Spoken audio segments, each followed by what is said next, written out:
નમસ્કાર મિત્રો, ફરી એક વાર સ્વાગત છે તમારું આપણી યુટ્યુબ ચેનલમાં। જય શ્રી કૃષ્ણ મિત્રો। દીપ જ્યોતિ પરમ જ્યોતિ, દીપ જ્યોતિ જનાર્દના, દીપો હરતું મેં પાપમ દીપ જ્યોતિ નમોસ્તુતે। હિન્દુ ધર્મમાં દીવાને દેવી શક્તિનો પ્રતીક માનવામાં આવે છે।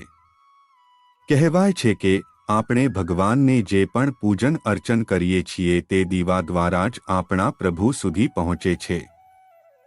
અને આ જ કારણ છે કે આપણા ધર્મશાસ્ત્રમાં સદીઓથી પૂજા માટે દીવો પ્રગટાવવાનો નિયમ છે। એવું માનવામાં આવે છે કે દીવો પ્રગટવાથી ભગવાન તેમના ભક્તો પર પ્રસન્ન થાય છે અને તેમની બધી જ મનોકામનાઓ પણ પૂર્ણ થાય છે। જો તમારા ઘરમાં પૈસાની અછત છે અને તમને લાગે છે કે તમારા ઘરમાં કોઈ એવી નકારાત્મક શક્તિ છે જે તમારી પ્રગતિમાં અવરોધ ઊભા કરી રહી છે અને તમે આગળ વધી શકતા નથી, અથવા જો તમારો ધંધો અચાનક બંધ થઈ જાય છે, તો તમને વિનંતી છે કે અમારા આ વિડિયોને અંત સુધી જરૂરથી જોજો। તમારી સમસ્યાનો સમાધાન મળી જશે। અને જો વિડિયો પસંદ આવે તો લાઇક શેર કરજો અને હજુ સુધી જો તમે અમારી ચેનલને સબસ્ક્રાઇબ ન કરી હોય તો અત્યારે જ સબસ્ક્રાઇબ કરી દેજો। હિન્દુ ધર્મમાં પૂજા અને ધાર્મિક વિધિઓમાં દીવા પ્રગટાવવાનું વિશેષ મહત્વ રહેલું છે। પૂજાપાઠ કે શુભ કાર્યક્રમમાં દીવો પ્રગટાવવો ખૂબ જ મહત્વપૂર્ણ કાર્ય માનવામાં આવે છે। ઋગ્વેદ કાળથી કળિયુગ સુધી દીવા પ્રગટાવવાની પરંપરા ચાલી આવી છે। વેદોમાં અગ્નિને પ્રત્યક્ષ દેવતા માનવામાં આવ્યા છે। ઉપનિષદ અને પુરાણોમાં કહેવાયું છે કે તેવા પ્રતિકૂળ સંજોગોમાં પરિશ્રમ અને આત્મવિશ્વાસ વધારવાનો સંદેશ આપે છે। ઋગ્વેદમાં દીપમાં દેવી દેવતાઓનો મહિમા ગણવામાં આવ્યો છે। જીવનમાં સકારાત્મક ઉર્જાના સંચાર માટે દીવા પ્રગટાવવામાં આવે છે। હવે આપણે દીવો પ્રગટાવવાનું ધાર્મિક મહત્વ જાણીએ। હિન્દુ ધર્મમાં દીવો પ્રગટાવવાનું ઘણું મહત્વ છે। દીવો પ્રગટાવવાની પરંપરા હિન્દુ ધર્મમાં અંદાજિત 5000 વર્ષ કરતાં પણ જૂની છે। પ્રગટાવવામાં આવેલ દીવો અગ્નિનું પ્રતીક માનવામાં આવે છે। પારસી સમુદાયમાં તો અગ્નિને દેવતા માનીને તેમની પૂજા કરવામાં આવે છે। હિન્દુ ધર્મના વેદ અને પુરાણોમાં અગ્નિને દેવતાનો રૂપ માનવામાં આવે છે। આ જ કારણ છે કે હિન્દુ ધર્મમાં કોઈ પણ માંગલિક કાર્યમાં દીવાને પ્રગટાવવો અનિવાર્ય માનવામાં આવે છે। દીવો પ્રગટાવવાનું ધાર્મિક કારણ એ છે કે પ્રગટાવવામાં આવેલ દીવાને અંધકાર દૂર કરનાર પ્રકાશનો સ્ત્રોત માનવામાં આવે છે। દીવાને જ્ઞાનનો પ્રતીક પણ માનવામાં આવે છે। પૌરાણિક માન્યતાઓ મુજબ દીવો પ્રગટાવવાથી દુષ્ટ શક્તિ દૂર થાય છે અને અજ્ઞાનતાનું અંધકાર દૂર થઈ જાય છે। ધર્મશાસ્ત્રોમાં પણ ધાર્મિક આયોજનો કરવામાં આવે ત્યારે દીવો પ્રગટાવવાનું ઘણું શુભ માનવામાં આવે છે। દીપક પ્રકાશ અને જ્ઞાનનું પ્રતીક હોય છે। શાસ્ત્રોમાં દીવાને સકારાત્મક ઉર્જા મેળવવા અને જીવનમાંથી દરિદ્રતા દૂર કરનાર માનવામાં આવે છે। જ્યારે દીવો પ્રગટે છે ત્યારે અજ્ઞાનતાનો અંધકાર સમાપ્ત થાય છે અને જીવનમાં જ્ઞાનનો પ્રકાશ ફેલાય છે। દરરોજ પૂજા સમયે ઘરમાં ઘીનો દીવો પ્રગટાવવાથી સુખ સમૃદ્ધિની પ્રાપ્તિ થાય છે। આ સિવાય જે ઘરોમાં નિયમિત રીતે દીવા પ્રગટાવવામાં આવે છે ત્યાં માતા લક્ષ્મીનો વાસ કાયમ રહે છે। ઘીને પંચામૃત માનવામાં આવે છે। ઘીનો દીવો કોઈપણ સાત્વિક પૂજા અને તમામ પ્રકારની મનોકામનાઓનું પૂર્ણ ફળ મેળવવા માટે કરવામાં આવે છે। જ્યારે તામસિક એટલે કે તાંત્રિક પૂજાની સફળતા માટે તેલનો દીવો પ્રગટાવવામાં આવે છે। હવે જાણીએ દીવો પ્રગટાવવાનું વૈજ્ઞાનિક મહત્વ। દીવો પ્રગટાવવાથી આસપાસમાં રહેલા હાનિકારક વાયરસનો નાશ થાય છે અને ઘરના વાતાવરણમાં પવિત્રતા ફેલાય છે। ગાયના ઘીમાં કીટાણુઓને ફેલાતા અટકાવવાની ક્ષમતા હોય છે। જ્યારે ઘી અગ્નિના સંપર્કમાં આવે છે ત્યારે આસપાસના વાતાવરણમાં શોધતા ફેલાય છે. ઘી અને અગ્નિ બંનેથી સળગવાથી ઘીના તત્વોનો નાશ થતો નથી, પરંતુ તે નાના નાના અદૃશ્ય ટુકડાઓમાં વિભાજિત થઈને વાતાવરણમાં ફેલાય છે. એટલા માટે અગ્નિમાંથી ઘીનો ફેલાવો વાતાવરણને શુદ્ધ કરે છે. માટીનો દીવો 5 તત્વોનું પ્રતીક છે. માટીનો દીવો 5 તત્વોથી બનેલો હોય છે. વાસ્તવમાં દીવો બનાવવા માટે માટીને પાણીમાં ઓગાળીને તૈયાર કરવામાં આવે છે, જે જમીનના તત્વ અને પાણીના તત્વોનું પ્રતીક છે. પછી આ દીવાને ધૂપ અને હવાથી સૂકવવામાં આવે છે, જે આકાશ અને વાયુ તત્વનું પ્રતીક છે. અને અંતે આ દીવાને આગમાં ગરમ કરીને તૈયાર કરવામાં આવે છે. આવા દીવાની તૈયારીમાં તમામ 5 તત્વો સામેલ હોય છે. મિત્રો, દીવો પ્રગટાવવાના પણ કેટલાક નિયમો છે, જે દરેક વ્યક્તિએ અચૂક જાણવા જોઈએ. નંબર 1. દીપક પવિત્રતા અને સકારાત્મકતાનું પ્રતીક હોય છે. દીવો અંધકારને દૂર કરે છે અને સર્વત્ર પ્રકાશ ફેલાવે છે. તેથી જ સવાર સાંજ ઘરમાં દીવાનો પ્રકાશ ફેલાવો જોઈએ.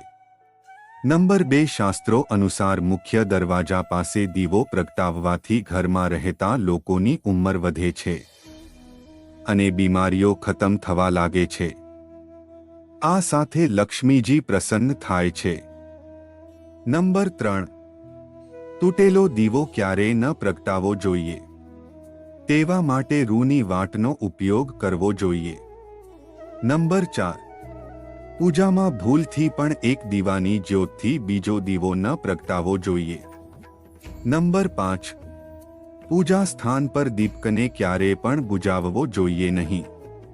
નંબર 6. વિષમ સંખ્યામાં દીવા પ્રગટાવવા જોઈએ. હિન્દુ ધર્મની પૌરાણિક માન્યતાઓ મુજબ દીવાઓને હંમેશા 20મી સંખ્યામાં પ્રગટાવવા જોઈએ, જેમ કે 3, 5, 7 કે પછી 9. એવી રીતે ગાયના ઘીનો દીવો પ્રગટાવો સૌથી વધારે શુભ માનવામાં આવે છે. એવી માન્યતા છે કે આમ કરવાથી આપના ઘરમાં લક્ષ્મીનું આગમન થાય છે. કેટલીક વ્યક્તિઓ ભગવાનની પૂજા કરવા દરમિયાન પૂજામાં તલના તેલનો ઉપયોગ કરતા હોય છે. પૌરાણિક માન્યતાઓમાં જણાવ્યા મુજબ જો આપ ઘીનો દીવો પ્રગટાવવાના છો તો આપે રૂની દિવેટનો ઉપયોગ કરવો જોઈએ. પરંતુ જો આપ તેલનો દીવો પ્રગટાવવાના છો તો આપે લાલ ધાધામાંથી બનેલ દિવેટનો ઉપયોગ કરવો જોઈએ.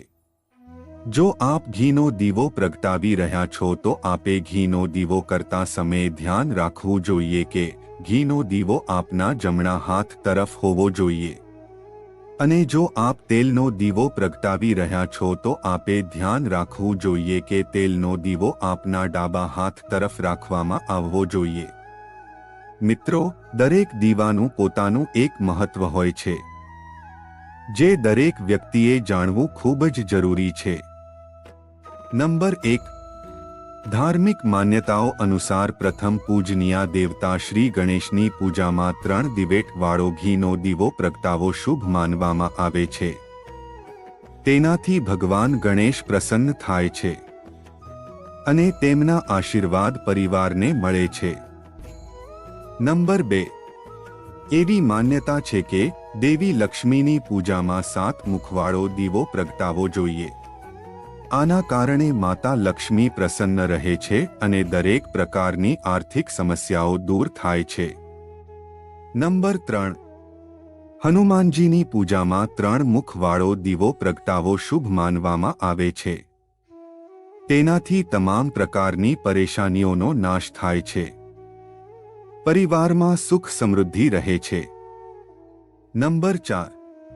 જ્યોતિષોના મતે ભગવાન સૂર્યને સરસવના તેલનો દીવો પ્રગટાવવો શુભ છે, જેના કારણે સૂર્યની જેમ સકારાત્મક ઉર્જાનો સંચાર થાય છે.